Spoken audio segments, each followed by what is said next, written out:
प्रिय विद्यार्थियों, आज हम बीए पार्ट फर्स्ट के भारतीय दर्शन के प्रश्न पत्र में योग दर्शन की चर्चा करेंगे। जैसा कि आप सब भी जानते होंगे, योग दर्शन के प्रवर्तक महर्षि पातंजलि को माना जाता है। महर्षि पातंजलि का पातंजल योग सूत्र, जिसे लोकप्रिय रूप में हम योग सूत्र कहते हैं, वह इसका प्रामाणिक ग्रंथ है।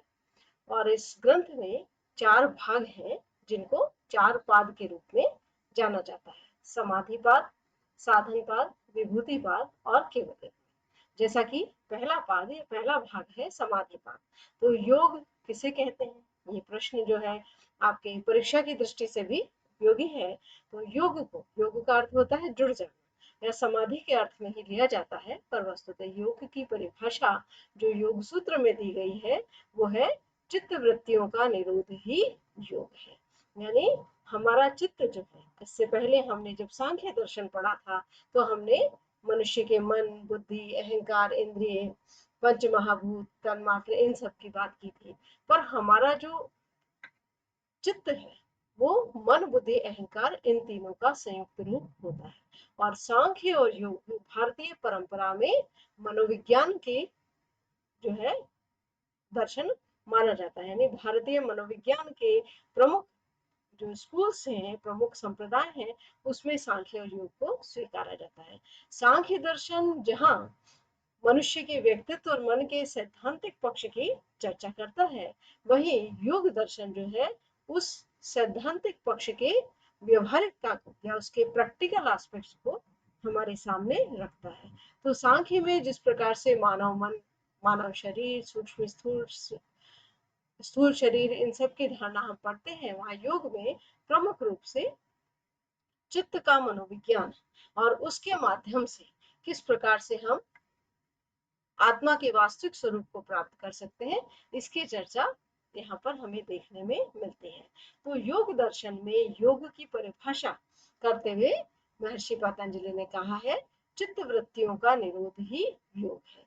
और चित्त मन, बुद्धि, अहंकार का संयुक्त रूप है। आपने सांख्य दर्शन में जाना था, मन, बुद्धि और अहंकार तीनों त्रिगुणात्मक प्रकृति के स्वभाव है। इस प्रकार मनुष्य का जो चित्त है वो भी त्रिगुणात्मक स्वरूप का होता है। तो इस त्रिगुणात्मक स्वरूप को किस प्रकार से सात्विक स्वरूप के रूप में ले जाया जाए और धीरे धीरे अभ्यास और वैराग्य से त्रिगुणातीत आत्म स्वरूप में अवस्थित होने का अभ्यास किया जाए, इसे हमें योग सूत्र बताता है। तो इस योग सूत्र में जो पहला पाद है समाधि पाद, उसके अंतर्गत जो चित्त वृत्ति निरोध है, जिसको हमने योग कहा है, इसके उपाय की चर्चा की गई है। और इसके साथ ही साथ ये चर्चा भी आ गई कि योग का उद्देश्य क्या है, योग का स्वरूप क्या है और लक्षण क्या है। जो दूसरा पाद है साधना पाद, उसमें जब हम चित्तवृत्ति निरोध की बात करते हैं तो हमें ये ज्ञात होना चाहिए कि चित्त वृत्तियों के क्लिष्ट और अक्लिष्ट रूप क्या होते हैं, किन कारणों से चित्त वृत्तियां इस प्रकार के स्वरूप को प्राप्त कर लेती हैं कि वो हमें दुख देने वाली या उनका फल दुख रूप होता है। तो दुख रूप फल किस तरह से चित्त वृत्तियों का बनता है, क्लेश क्या है, पंच क्लेश की धारणा क्या है, क्रिया योग क्या है, यानी किस प्रकार से इनसे बाहर निकला जा सकता है। तो इस प्रकार की चर्चा साधना पाद में मिलती है। जो तीसरा विभूति पाद है योग सूत्र का भाग, उसमें योग की जब हम उपलब्धि सिद्धि कर लेते हैं तो उस सिद्धियों के नाना रूप क्या क्या है, ये विभूति की चर्चा की गई है। और योग दर्शन में जो अष्टांग योग हम पढ़ते हैं, उसके अंतरंग साधन, जिसको संयम भी कहा जाता है, धारणा, ध्यान और समाधि, उसका भी वर्णन विभूति पाद में मिलता है। जो चौथा और अंतिम भाग है योग सूत्र का, उसे केवल्य पाद कहा जाता है, जिसमें केवल्य या जो सांख्य और योग में मोक्ष की अवधारणा है, तो वहां योग की दृष्टि से केवल्य के स्वरूप का वर्णन किया गया है। तो इस प्रकार से योग सूत्र के इन 4 पाद में हम योग की विस्तृत चर्चा देखते हैं। यहाँ पर परीक्षा की दृष्टि से आपके जो मुख्य टॉपिक है वह है योग मनोविज्ञान, यानी योग किस प्रकार से हमारे जो आंतरिक मन है, चित्त है, उसके स्वभाव को हमारे सामने रखता है, जिसकी सही समझ के आधार पर हम मुक्ति की ओर या अपने आत्म ज्ञान की ओर आगे बढ़ सकते हैं। तो योग के जो मनोविज्ञान है उसमें चित्त की वृत्तियां क्या क्या हैं, चित्त की वृत्तियों के क्लिष्ट और अक्लिष्ट रूप क्या क्या हैं, और चित्त की भूमिया क्या क्या है। तो ये तीनों जो संयुक्त विषय हैं, जब आपके परीक्षा में प्रश्न आता है योग मनोविज्ञान को समझाइए, तो आपको इसे ही समझाना होता है। तो इसकी अभी हम आपसे विस्तार से चर्चा करेंगे। पहली चीज जो पुनः आपको याद रखनी है वो है योग किसे कहते हैं, तो चित्त वृत्तियों के निरोध को योग कहते हैं। अब दूसरा प्रश्न आता है चित्त क्या है, मन बुद्धि अहंकार को संयुक्त रूप से चित्त कहते हैं, यानी चित्त वृत्तियों का निरोध योग है और मन बुद्धि अहंकार का संयुक्त रूप चित्त कहलाता है। अब ये चित्त किस प्रकार के स्वभाव वाला है, तो ये चित्त त्रिगुणात्मक स्वभाव वाला है, यानी हम ये जानते हैं कि सत्व रजस और तमस तीनों गुणों का इसमें जो है ये संगठक रूप में रहते हैं, पर प्रत्येक चित्त जो है अपने स्वरूप में जो है सत्व रजस और तमस का जो उसमें अनुपात है या प्रोपोर्शन है वो भिन्न भिन्न रहता है। इस दृष्टि से हम इसको तीन रूपों में देखते हैं।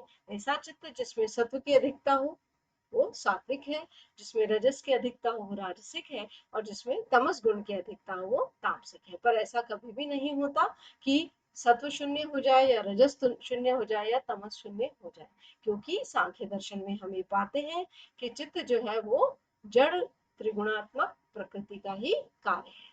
तो अब ये चित्त जो है मनुष्य के जो उसका आंतरिकता का या उसका जो भाव संसार है वो इसी चित्त के स्वरूप के अनुसार बनता है। तो इस चित्त में विभिन्न वृत्तियां होती हैं, विभिन्न मानसिक व्यापार होते हैं। तो ये मानसिक व्यापार या चित्त वृत्तियां कौन कौन सी होती हैं ये हमें जानना जरूरी है। तो योग दर्शन में 5 प्रकार की चित्त वृत्तियां स्वीकारी जाती हैं। पहला है प्रमाण, यानी जो मानसिक वृत्ति हमारे अंतःकरण में होती है उसमें सत्य ज्ञान। प्रमाण क्या है, सत्य ज्ञान या यथार्थ ज्ञान। और योग दर्शन भी त्रिविध प्रमाणों को मानता है, प्रत्यक्ष अनुमान शब्द पर जो यथार्थ ज्ञान की प्राप्ति कराते हैं वो चित्तवृत्ति प्रमाण कहलाती है। इसी प्रकार प्रमाण के विपरीत होता है विपर्य। विपर्य यानी यहाँ पर चित्तवृत्ति जो है वो मिथ्या ज्ञान या गलत ज्ञान का बोध कराती है। तीसरा चित्तवृत्ति का जो रूप है वो है विकल्प। यहाँ पर एक ऐसा बोध होता है जो कि कल्पना जनित है, यानी सिर्फ शब्द से उत्पन्न हो रहा है, वास्तव में जगत में उसका कहीं अस्तित्व नहीं है। जैसे हम बोलते हैं आकाश कुसुम, यानी आकाश कुसुम कोई यथार्थ सत्य नहीं है, आसमान में उगने वाला फूल कोई यथार्थ सत्य नहीं है, परंतु शब्द के माध्यम से हम इस विषय को जानते हैं। तो इस प्रकार की वृत्ति को कहा जाता है विकल्प। चौथी वृत्ति जो चित्त में होती है वो है निद्रा, यानी जिसको हम नींद कहते हैं। अब नींद में क्या होता है, किसी विषय का आलंबन नहीं, यानी जब हम यहाँ पर प्रमाण विपर्य विकल्प इनकी बात कर रहे हैं तो किसी ना किसी विषय का आलंबन है, कोई ना कोई विषय उसका सहारा है। पर नींद कैसी है, जिसमें विषय का आलंबन नहीं होता। और पांचवी जो चित्तवृत्ति है वो है स्मृति। स्मृति में क्या होता है, हम जानते हैं पुराना जो हमने अनुभव किया है वो पुनः हमारे सामने उसी तरह से प्रकट होता है। तो अतीत में किए गए अनुभव का पुनः सामने आ जाना, ये स्मृति है। तो इस प्रकार से हमारे चित्त में 5 प्रकार की वृत्तियां होती है। प्रमाण जो सत्य या यथार्थ ज्ञान का बोध कराती है, विपर्य जो मिथ्या या गलत ज्ञान का बोध कराती है, विकल्प जो शब्द जनित ज्ञान है जिसका कोई वास्तविक विषय नहीं है, निद्रा जो विषय के आलंबन के बिना वृत्ति होती है, और स्मृति जो पूर्व में अनुभव किए गए विषय का उन्हें दोहरान होती है। तो योग मनोविज्ञान में 5 प्रकार की चित्तवृत्तियां स्वीकार की गई हैं। अब ये चित्तवृत्तियां जो है पांचों ही चित्तवृत्तियां अपने क्लिष्ट और अक्लिष्ट दो रूपों में मिलती है। योग दर्शन जैसा कि हमने अभी जाना कि चित्त वृत्तियों के निरोध को योग कहते हैं, पर चित्त वृत्तियों का निरोध पूरी तरह से संभव हो इसके लिए आवश्यक है कि हम सही रास्ते पर चलें या योग के अनुकूल रास्ते पर चलें। जो योग के अनुकूल रास्ता है उसमें वृत्तियां अक्लिष्ट होती हैं, और जो योग के प्रतिकूल रास्ता है उसमें वृत्तियां क्लिष्ट होती हैं। तो वृत्तियां क्लिष्ट यानी क्लेशकारी कैसे होती है, 5 क्लेश का योग सूत्र में वर्णन किया गया है। जब इनसे चित्त वृत्तियां संयुक्त होती है तो वृत्तियां कैसी हो जाती हैं, क्लिष्ट हो जाती है और वो योग की साधना के अनुकूल नहीं होती। और जब इन 5 क्लेशों से चित्त वृत्तियां मुक्त होती है तो वो योग के अनुकूल होती है। तो ये 5 क्लेश हैं, एक तरह से यह ज्ञान ही है।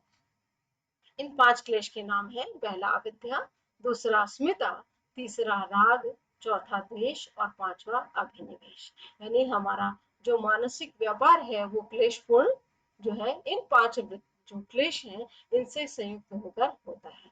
पहला है अविद्या, यानी जो वस्तु अनित्य है हम उसे नित्य मान लेते हैं, जो वस्तु अनात्म है हम उसे आत्म मान लेते हैं। तो ये सबसे बड़ा ज्ञान है कि हम वस्तुओं के यथार्थ स्वरूप को समझते ही नहीं है। तो ये क्लेश क्या कहलाता है, अविद्या। तो 5 क्लिष्ट वृत्तियों में पहली है अविद्या। दूसरी है अस्मिता, हम अपनी वृत्तियों में मैं और मेरे का भाव, यानी मन है, इंद्रिया है, बुद्धि है, इनमें जो आत्मा का या पुरुष का प्रकाश पड़ता है, परंतु हम उसमें उस आत्मा या उस चैतन्य जो पुरुष के प्रकाश है उसको किससे आइडेंटिफाई कर देते हैं, मैं और मेरे के भाव से। तो एक तरह से गलत तादात्म्य हो जाता है। जो चेतना मैं और मेरे के भाव से मुक्त है हम उसे मैं और मेरे से जोड़कर देखते हैं। तो ये दूसरी प्रकार की क्लिष्ट वृत्ति है, दूसरे प्रकार का क्लेश है अस्मिता। तीसरा है राग, जो संसार के विषय है उनके प्रति लोभ की भावना, उनके प्रति उनको अधिकाधिक भोगने की भावना, ये कहलाती है राग। और द्वेष, द्वेष ये होता है कि जब संसार के विषय हैं वो सुख और दुख रूप दोनों होते हैं, जब हम सुख के कारण उन्हें भोगने की इच्छा करते हैं तो वो राग है। और द्वेष यानी हम उनसे उन्हें हे मानते हैं, उनसे जो है छुटकारा पाना चाहते हैं, तो दुख और उसके साधनों से जो दूर होने की इच्छा है ये द्वेष है। तो इस प्रकार से राग और द्वेष ये दोनों क्या है, क्लेश है और इसके कारण क्लिष्ट वृत्तियां पैदा होती हैं। और लास्ट है पांचवा अभिनिवेश, जिसका अर्थ है भय, और सबसे बड़ा भय है मृत्यु का, शरीर के खोने का भय। तो ये 5 क्लेश है जिनसे जुड़ने के कारण जो हमने चित्त वृत्तियां पढ़ी थी वो चित्त वृत्तियां क्लिष्ट रूप की हो जाती है, यानी क्लेशकारी हो जाती है, दुख उत्पन्न करती है। और यह वृत्तियां जो है हमें योग का जो सिद्धि है, जो आत्मलाभ का लक्ष्य है केवल्य का, उससे हमें दूर ले जाती है। यदि हम इन 5 क्लेश से मुक्त हो जाए तो हमारी वृत्तियां सात्विक हो जाती हैं और हमको शुद्ध आत्मलाभ की ओर ले जाती है। अब योग मनोविज्ञान में क्लिष्ट और अक्लिष्ट वृत्तियां क्या हैं, या चित्त वृत्तियों के नाना रूप क्या हैं, चित्त क्या है, इसके अतिरिक्त एक आवश्यक पक्ष जानने का ये भी है कि हम जिस चित्त को धारण करते हैं वो चित्त अलग अलग भूमियों पर अवस्थित होता है। सत्व, रजस और तमस के प्रभाव से जो चित्त की अवस्था होती है वो भिन्न भिन्न प्रकार की होती है, और जिस भूमि पर हम होते हैं उसी के अनुसार हमारा जो है ज्ञान का स्तर होता है, उसी के अनुसार हमारे भाव या सुख दुख का भी स्तर होता है।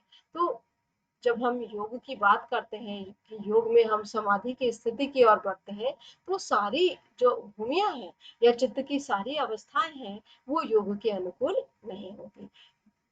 कुल 5 प्रकार की भूमियों का वर्णन योग सूत्र में किया गया है, पर जो एकाग्र और निरुद्ध ये चित्त भूमियां हैं इन्हें ही योग के अनुकूल माना जाता है। क्षिप्त, मूढ़ और विक्षिप्त इनको योग के अनुकूल नहीं माना जाता है। अब क्षिप्त भूमि क्या होती है, तो चित्त जो है जो त्रिगुणात्मक प्रकृति का कार्य है, उस चित्त में जब रजस गुण ज्यादा होता है तो उसका स्वरूप कैसा होता है, क्षिप्त होता है। यानी इस भूमि में जो चित्त है वो एक विषय से दूसरे विषय की ओर दौड़ता रहता है, क्योंकि हम जानते हैं रजस किसका प्रतीक है, रजस जो है वो मनुष्य के जो चंचलता का कार्य है उसका जो है प्रतीक है। तो रजस जिसको हम कहते हैं कि रजस के कारण चंचलता आती है, जिसके कारण दुख आता है, जब क्षिप्त में रजस गुण ज्यादा होता है तो क्षिप्त जो है चित्त जो होता है, क्षिप्त चित्त वो स्थिर नहीं होता बल्कि वो चंचल होता है, एक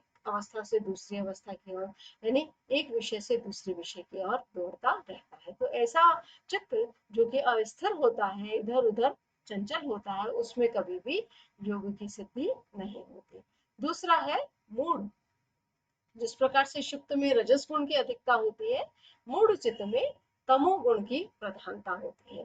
तमोगुण की प्रधानता के कारण चित्त कैसा होता है, चित्त में अज्ञान होता है, आलस्य होता है, प्रमाद होता है, तो वो एक प्रकार से जड़ होता है, उसमें गतिशीलता भी नहीं होती, पर वो अज्ञान और अंधकार से आच्छादित चित्त होता है।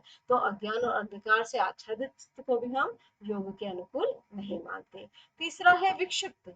विक्षिप्त में सतुगुण के प्रभाव से चित्त जो है वो थोड़ी थोड़ी देर के लिए किसी विषय पर ठहरता है, पर इतना जो है वो एकाग्र नहीं हो पाता कि हम उसे योग भूमि के लिए अनुकूल कह सके। तो विक्षिप्त अवस्था भी यद्यपि क्षिप्त और मूढ़ की तुलना में प्रकाशक, ज्ञान की प्रकाशक होती है, तथापि उसमें चित्त बहुत थोड़ी समय के लिए किसी विषय से में ठहरता है, यानी स्थिर बहुत थोड़ी समय के लिए होता है।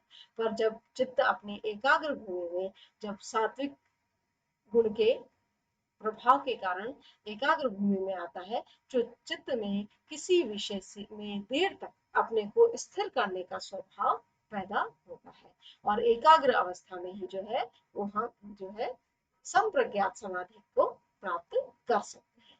और जो योग की अंतिम भूमि होती है वो निरुद्ध भूमि होती है, जिसमें चित्त जो है वो पूरी तरह से जो है लीन हो जाता है और अपने शुद्ध आत्म स्वरूप की ओर जो है बढ़ता है। तो यहाँ पर निरुद्ध भूमि में माना जाता है कि योग के पूरी तरह से अनुकूल भूमि जो है वो निरुद्ध भूमि है। तो इस प्रकार से योग में मनोविज्ञान में 5 प्रकार की भूमियों की चर्चा है: क्षिप्त, मूढ़, विक्षिप्त, एकाग्र और निरुद्ध। तो आज के इस लेक्चर में हमने जाना, पहला तो कि योग का अर्थ क्या है, पुनश्च आपके लिए दोहराव कर दें, चित्त वृत्तियों का निरोध ही योग है। अब आपके लिए फिर प्रश्न बनता है, चित्त वृत्तियां कितने प्रकार की होती हैं? तो चित्त वृत्तियां 5 प्रकार की होती हैं: प्रमाण, विपर्य, विकल्प, निद्रा और स्मृति। अब क्लिष्ट वृत्तियां कौन कौन सी हैं आपने जाना, अविद्या, अस्मिता, राग, द्वेष और अभिनिवेश, ये 5 जो है क्लिष्ट वृत्तियां हैं। और चित्त भूमियों के विभिन्न प्रकार क्या हैं, तो अभी हमने जाना, क्षिप्त, मूढ़, विक्षिप्त, एकाग्र और निरुद्ध, ये 5 चित्त भूमियां हैं। तो आज के लिए आपका अभ्यास है कि आप इन सभी प्रश्नों को लिखकर याद करने का अभ्यास कीजिएगा। इसके और जो विस्तृत पीडीएफ है वो आपको आपके व्हाट्सएप ग्रुप पर भेज दी जाएगी। धन्यवाद।